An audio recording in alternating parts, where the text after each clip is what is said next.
वर्धा ते सिंधुदुर्ग या शक्तीपीठ द्रुतगती महामार्गाला राज्य मंत्रिमंडळाची मंजुरी। प्रकल्प आखणी आणि भूसंपादनासाठी 20,000 कोटींची तरतूद। महानिर्मिती राज्यात 1071 मेगावॅट क्षमतेचे सौर ऊर्जा प्रकल्प कार्यान्वित करणार।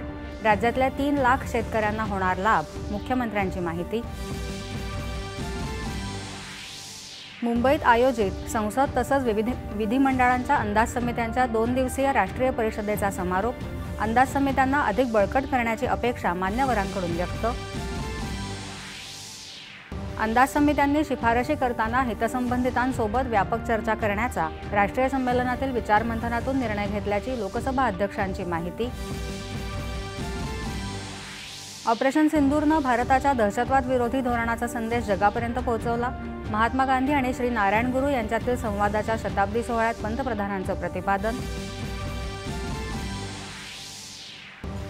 इस्रायल आणि इराणमध्ये संपूर्ण युद्धविराम करण्यासाठी सहमती झाल्याचा अमेरिकेचे अध्यक्ष डोनाल्ड ट्रम्प यांचा दावा इराणनं फेटाळला।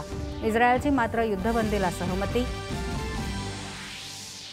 इस्रायलबरोबर युद्धविरामाचा अजून तरी कोणताही करार झालेला नाही, मात्र इस्रायलनं हल्ले थांबवले तर पुढे कारवाई करण्याचा कोणताही हेतू नसल्याचं इराणनं केलं स्पष्ट। आण्विक आणि बॅलिस्टिक क्षेपणास्त्र धोक्याचं संकट दूर करण्याचं उद्दिष्ट पूर्ण झाल्याचं सांगत इराणच्या युद्धबंदी उल्लंघनाला चोख प्रत्युत्तर मिळेल, इस्रायलचा इशारा।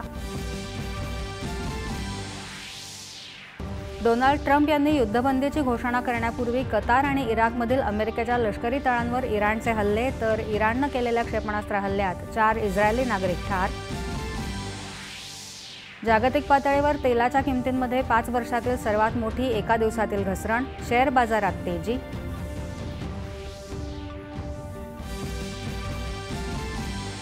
आणि भारताची निर्यात 825 अब्ज डॉलर्सच्या उच्चांकावर। जागतिक क्षेत्रात निर्यातीत मंदी असताना भारतानं नोंदवली 6% अधिक वाढ, निर्मला सीतारमण।